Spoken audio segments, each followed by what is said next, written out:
All right, welcome back, guys. Don't know, Ali can wait here again from Mr. Primo Vision. Very busy week in Reggae Boys news. We'll start off first with the boys returning from Japan, and the media caught up with Coach Whitmore in the airport. At the airport, yeah. Yeah, you saw that TVJ news clip it, right? Yeah, a lot of tea was spilled by Tapa, Yeah, a lot of tetli, yeah. you There's a know. lot there to decode. A lot of coding, Yeah, yeah. you Um, know. All right, so let's just run through that because you don't know we're not gonna really play about nobody news article because we don't Right. want the video to be flagged. Um, I a think couple that the things first taken from it. interesting point was him talking about off-field issues, Yes, as right? usual. And especially when it comes to the documentation. Mm-hmm. So I don't think I know that was under dirt on the JFF Mm. administration. Yeah, Right, obviously, and he looks very stressed and perturbed about it. he's been looking really stressed in most of his recent interviews. Right? Yeah, And I think he's obviously angry that he's carrying people to these friendlies that might not be able to play for us in the major competitions. Because yeah, he made mention to, I see a lot of people calling names, but their documents aren't ready. Was to paraphrase Tapa, right? So yeah. he's already stressed to say, listen, I'd love to select some of these people. I'd love to say I can, but right now the paperwork isn't there. We're hoping that which we will get into later, because we've seen the 60-man squad by now. But we're hoping that some of these people, some of the paperwork can be sorted out. I've seen people reported on Twitter. I don't know how factual this is because I don't really use Twitter as a news source. But rumors, we're just going to work with the rumors right now. That is either 2 or 3 players don't have their papers, but we'll get into that. Let's finish the coaching issues. Another thing I noticed from it is his statement about the CDM position, which I totally agree with him on. Yes, Damon Lowe did a good job, but you do not want to use probably your best CDM in a role that you should be looking to fill with a person who's a proper CDM. You know what I mean? For sure, but the way, the ferocity in which he said that shows that there's obviously a strong consortium of minds thinking that Lowe should play in midfield. Yeah. He didn't. He didn't just say, "Oh, he did a job there nonchalantly." He was there saying, adamantly that he was doing a job for us and that they get over it, bud. Was his kind of expression. Yeah. You think some of that short-temperedness, for lack of a better word, was due to that long flight though? But come from halfway around the world and then as him come out, you have a camera in his face. So you have to probably excuse him for that a little bit. I think him need to get over that. You're a national coach for a very popular country. We might not be a footballing powerhouse, but our name, we're more, Jamaica is more recognized around the world than so many more countries. I would say even Serbia. Culturally, we're probably more popular than them, Yeah. So he should get used to cameras being stuck in his face everywhere he go. Yeah. That's a part of the job. Yeah, definitely. In closing, then we had a short snippet from Warren Barrett. We brought 3 goalkeepers, but I noticed he only mentioned or commended 2. You think there's something in that? You think Jaden White has gotten his chance and they're moving on? Or maybe for now, because he's a young keeper, so there's time for him to improve. Hopefully he improves. But definitely, I think the goalkeepers' performances has established their positions in the team. Yeah. And I'm going to leave it at that. Yeah. So Barnes and Taylor, despite Barnes letting in the 4 goals, he acquit himself all right.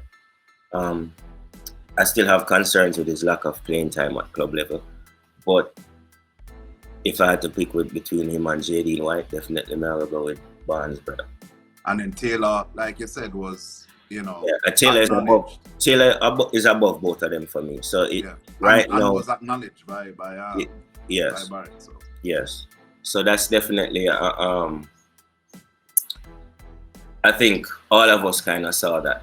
You know what I mean? You don't really always have people that disagree, but I kind of agree with what Warren Barrett is saying, and I see it the same way. So it would be an Andre Blake, followed by a Dennis Taylor and Dylan Barnes. But now I mentioned Amal Knight now because I really don't know what the situation is with Amal Knight. You know what I mean? Yeah. We're still on the discussion of coaches. Now I saw another article now on Sportsmax. This was an article on their website in regard to the appointment of Mr. Paul Hall. Mr. Paul Hall. Do you have that article close by? Make a run through. Yeah, make a run through it. Let's see if well, it says here, Paul Hall has been appointed assistant coach of Reggae Boyz, head coach Theodore Whitmore for the Gold Cup and the duration of the 2022 FIFA World Cup qualifiers. At the end of the qualifiers, his contract will be reviewed by the JFA, according to Mr. Ricketts. He confirmed he has signed a contract with immediate effect, the JFF president says. And then if you read further into the article, Ricketts is quoted as saying, he will add quality to the coaching staff, especially since we have so many English-based players in the squad. And I think if you read the tea leaves there, and also read the tea leaves in what Tapa had said at the airport about camaraderie, being an important factor in the team. And when he said camaraderie, not only did he pause, his whole demeanor changed when he said camaraderie. So if you want to read more tea leaves there, that is a glaring issue. And Mr. Ricketts is acknowledging that through his words in the appointment of Paul Hall.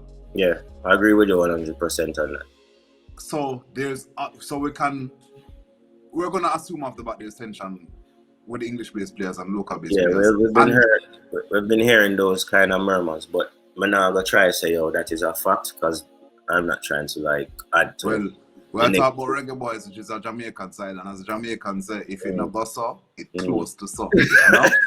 So that's what I run with, right? And even his I think he wasn't quoted, he wasn't shown in the clip, but I think I read somewhere where he said he believes that only players with a Jamaican passport should be eligible to play. Yes, they said that you shouldn't. He said, not they.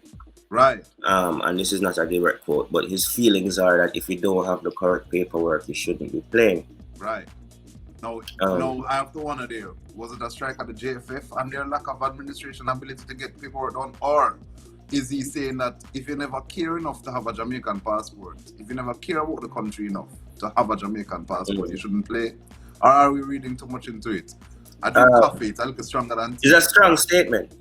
Put it this way, you can say it's been read into too much, but some of the statements are really strong statements, and the way he expressed them, there's no doubt as to how, if him just feel a look away about it. Him feel strongly about the things that he stated. You know what I mean? Definitely. I don't know. Like I said, I don't know if it's because he might come off for the long flight and he might be a little bit grumpy or tired. But he did make his points quite clear, especially when it came to the status of the paperwork of the players coming in from overseas. Well, probably are not from the flight. Those talking points are forefront on his mind. Yeah, and from a coach's perspective, I would be upset as well because you're giving me players to work with, and then when I look at these players and I like these players because it's obviously me like Andre Gray. Exactly.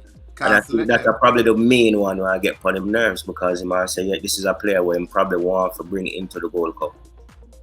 You understand? Definitely. And boy, JFF say, don't worry, you'll have him for the World Cup. Wrong competition, bro. Which goes to speak to the disparity in winning mentalities. Obviously, Tapa has a stronger desire to win than the JFF does. Of course, because at the end of the day, win or lose, it's Tapa up on the front line. Yeah. You understand? His reputation, them not gonna say, Ricketts not good. Them gonna say Whitmore not good. look how much play him get and him not make it work. Right. And to be honest with you, him get a whole heap of big names, but these, like we said in the prior podcast, they've never been assembled together. Exactly. Let's continue in the article because there's something in that article that sticks out to me, another talking point down by the end of it, that might be important to the points that we are making right now in relation to they're saying at the end of the article there's a mention of a training camp in Florida, I think, before the Gold Cup. Scroll down to the end. You see it? No, I don't see that. I don't see mention of that. I think it's that same article, but I'm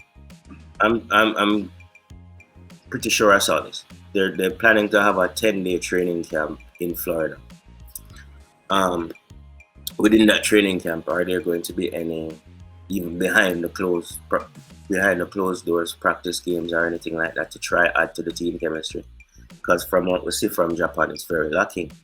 Yeah, it's actually the last line in the article. It says, meantime, the JFF is planning to assemble its players in a camp in Florida for 10 days leading into the start of this year's Gold Cup, which, when it says the JFF is planning to, right? So they have not seen these things yet, which again speaks to the poor administrative work. Something like this shouldn't be in the planning stages now. They should have been planned from last year, and we're tying up the loose ends. You should already have a roster of people who are on their way to Florida.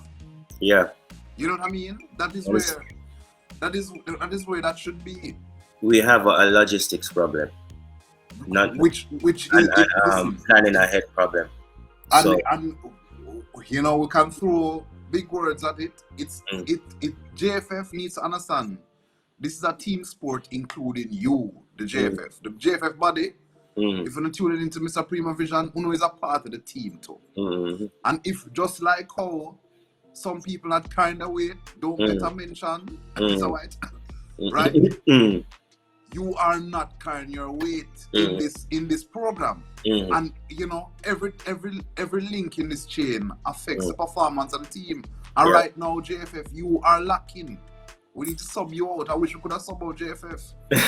You know, the thing is with me is that a lot of the times they do the things that they're supposed to do and people praise them and like, yo, big up the JFF, kudos to the JFF.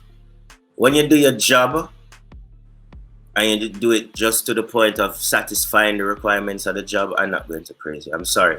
The sponsorship, all of this is stuff that should have been taken care of from a long time ago.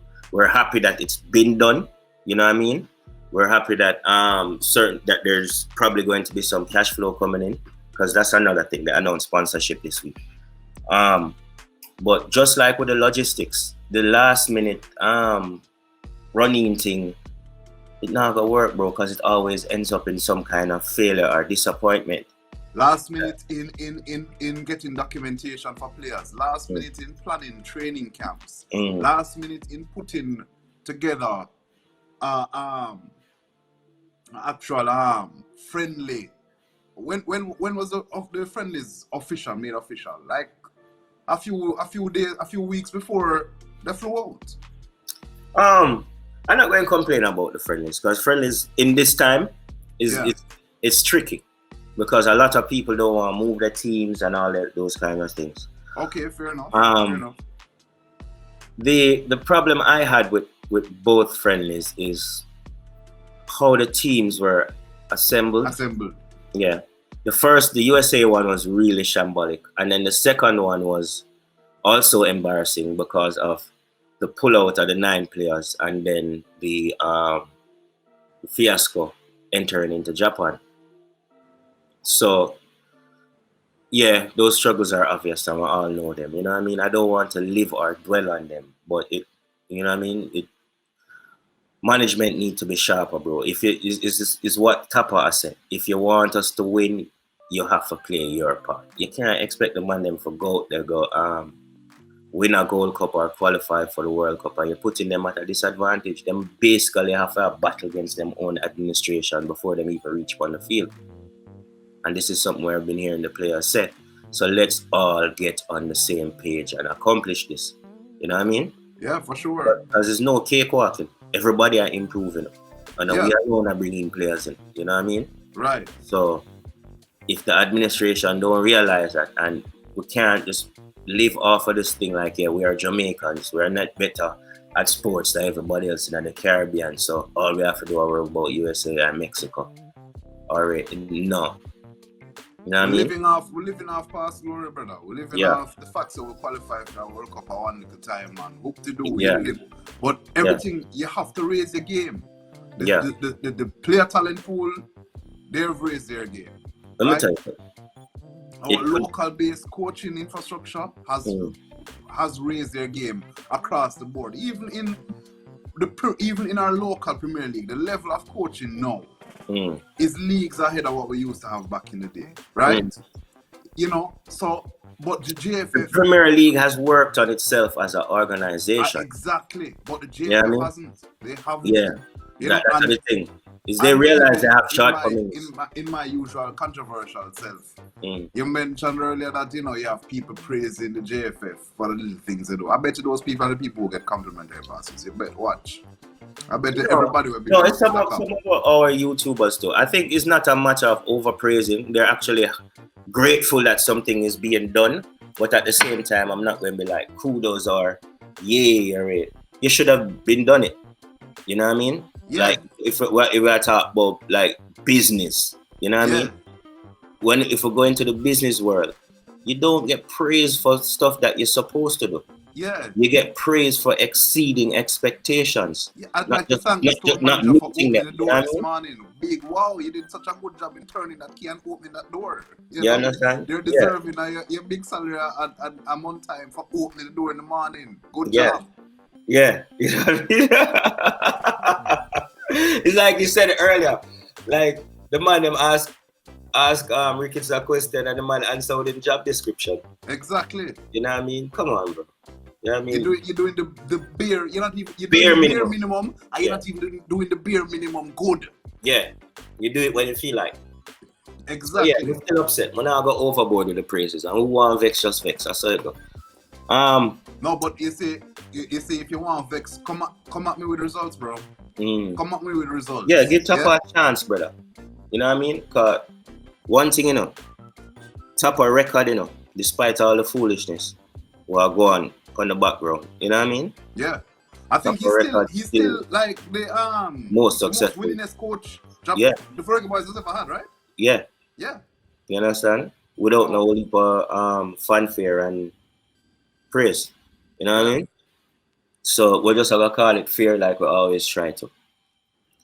One last question though. With Paul Hall coming in, what that mean for Jerome, mate? I guess you need a coaching team. Hopefully it just means that it's more talent to the resource pool that he can also learn from too. You know? Yeah. Because Paul coming from that QPR makeup, everybody knows it. The Premier League infrastructure is probably the best in the world. Let's face it. You know what I mean? Their administrative background is top class. You know, even when they bring in big foreign names and big foreign elements into their structure, the English core values shine through so much. The English administrative values shine through so much. You know what I mean? Yeah, they've been doing it so long, it's almost like a natural reflex now.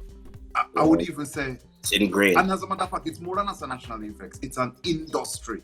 Yeah. Like how Japan know how to build car, England know how to administrate football. And that's the facts. Yeah. You know, I wish them could administrate VAR better, but they can't have everything, you know?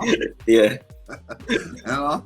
Yeah. So, well, me, I say, we ain't been controversial as usual. We also VAR have a little, you know? You know, a man just sprinkle. You know, they make it rain upon them boy, because some of them offside. Something over there, sir. No, man. Yeah. Some of them offside are real, but they must say a pimp upon the man nose was offside. You understand? Yeah. So yeah. we definitely can see where we definitely improve things from like a administration level. And you can tell from his own words, you understand, him paying respect to the people who are there already. Him not rustling the feathers and him talking about, you know, the unity, making unity happen, man. That is what is important right now. You know, we definitely need unity among the guys. We need everybody to be on the same page, including the JFF, working towards getting documentation done, working to organize team logistics better, as you've been saying. You know, some like I keep going back to this training camp in Florida. We should have already known.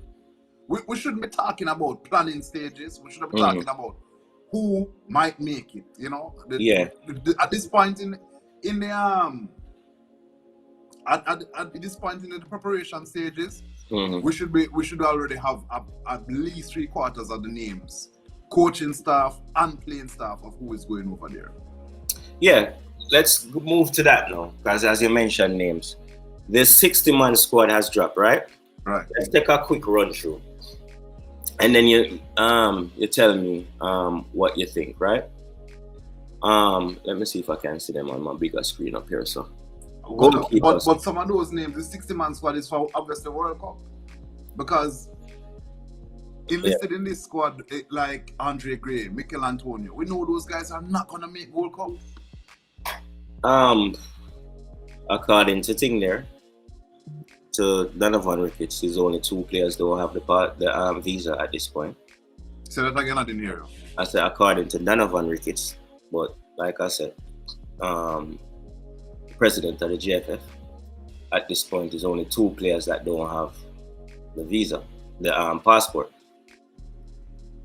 We don't know who those players are, but it could be either be Gray and we know the strongest suspect that Andre Gray is one of the 2, and the other person could either be Antonio or Wes Harding. But from what I hear with Antonio is that they just required him to be physically present to complete the process. So it shouldn't be that complicated to get it done if all is required. And I guess there's still time, because when is the Gold Cup? In probably 3 weeks or so? Yeah. Probably less than a month, just short of a month. I think we play Panama in July, no? Yeah. That's all? So probably, yeah, man. So, all right. Goalkeepers. Amal Knight, Andre Blake, Dwayne Miller, Dylan Barnes, Dennis Taylor, Akeem Chambers, Jadine White, and Kemar Foster. Can carry 3 keepers. I think we already made up our mind who it's going to be. Yeah. Blake, Barnes, and Taylor. Yeah. So those would be my 3 keepers, and I think you agree on those as well? I think the coaching staff agrees on those 2, because those are the names that get the most accolades. Yeah, that Warren Barrett would probably be saying to Coach Whitmore, you know? Right. I think there's always with a shout. Dwayne Miller. Amal Knight is unattached, so I don't really know how that's going to go. So that is the next one that could change. So I don't really see them carrying more than 3 keepers. You don't need more than 3. Defenders, we have Amari Bell, Adrian Mariappa, Javon Brown, Liam Moore, O'Neal Fisher, Ethan Pinnock, Alphonse Powell, Wes Harding, Michael Hector, Ladell Ritchie, Ajani Talbot, Kemar Lawrence, Greg Lee, Curtis Tilt, Damian Lowe. These pick themselves, I'm sorry. As in like Amari Bell was on the list of players that was iffy, but they were like positive about him getting his passport. So I would include him right now until I hear a difference. So yeah, I'd bring Amari Bell, Mariappa, Liam Moore, Ethan Pinnock, Alphonse Those 2 Powell. are most vital. Yeah, Alphonse Powell. I doubt Wes Harding is going to be available, so I'm just going to skip over him. And knowing Tapa Hector select himself off the bat. Yeah, just put him in there.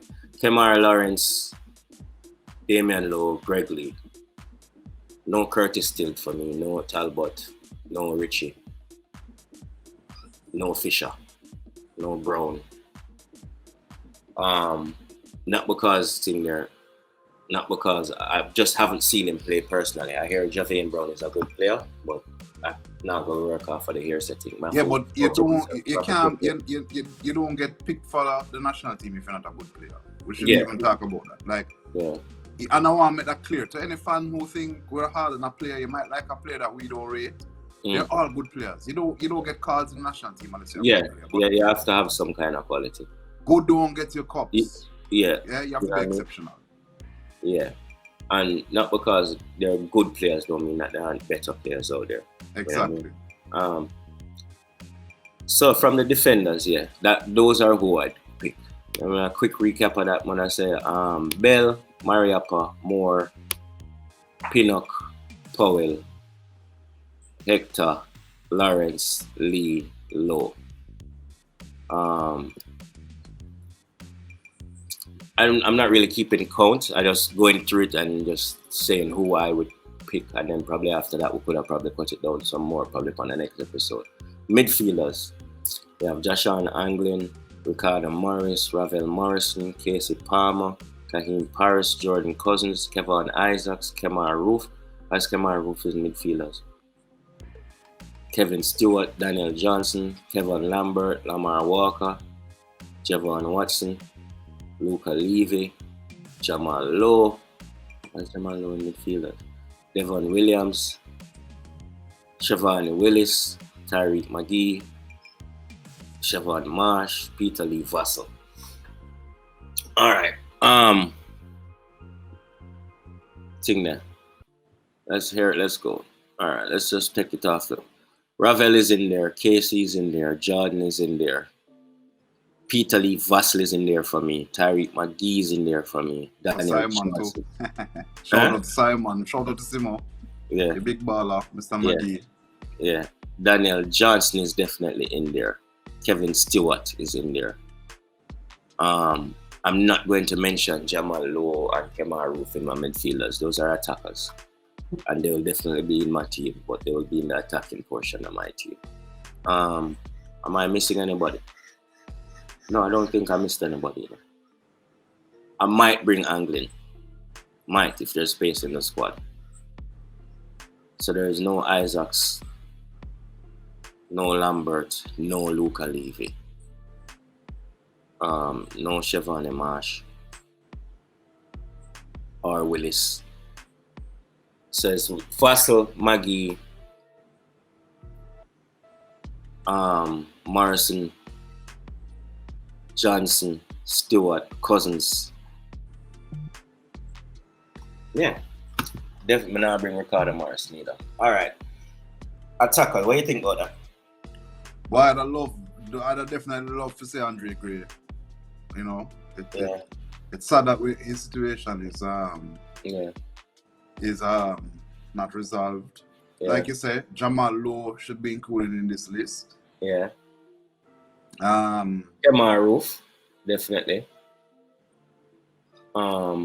Antonio Monaga Ademate. Blair Turgot is another must be on. Yeah, Leon Bailey, baller. Balling out of control with the Happy Father's Day, sir. See your son and you depart the yacht pier with matching Burberry. It goes too hard. All this Burberry. I see you, son. Yeah, man. All right. Let me look at these attackers properly. Leon Bailey.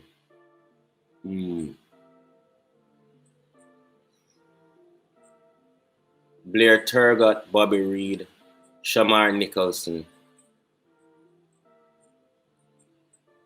Roof, and Lowe. Those are my attackers. And I would bring Corey Burke because Corey Burke is a CONCACAF striker. You know what I mean? Yeah. I'm familiar with it. So that would be my attack. And 50-50 for Mikel Antonio if he can get through with them papers in time. Yeah, so that's a quick run through the squad. And so what about Mr. Murray? Colorado Murray? Yeah. I don't know. I wouldn't bring him just because he named Colorado. One place He's Murray. a If parents madman. put name, be a Jamaican name. One Clarendon Murray. That sound better.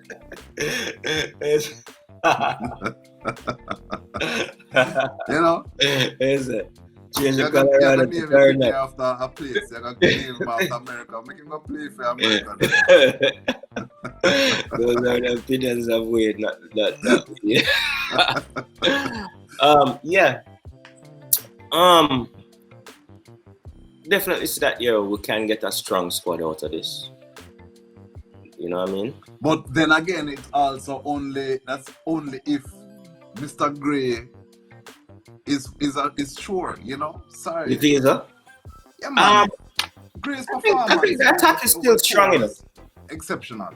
I think it would be stronger with Gray and Antonio. For sure. But I think it's still strong.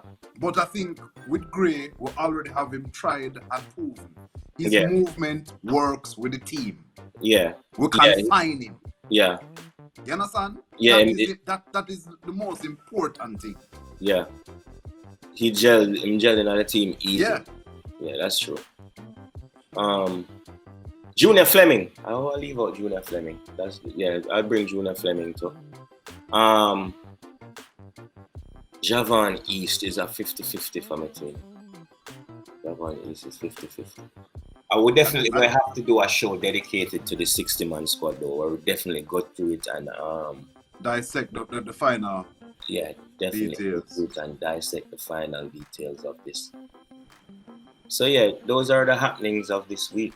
The only other thing I can think of off the top of my head is that Amari Bell is also looking for a club. He was released by Blackburn. So that's another unattached player, but it's not so bad because he might come off a season with that club.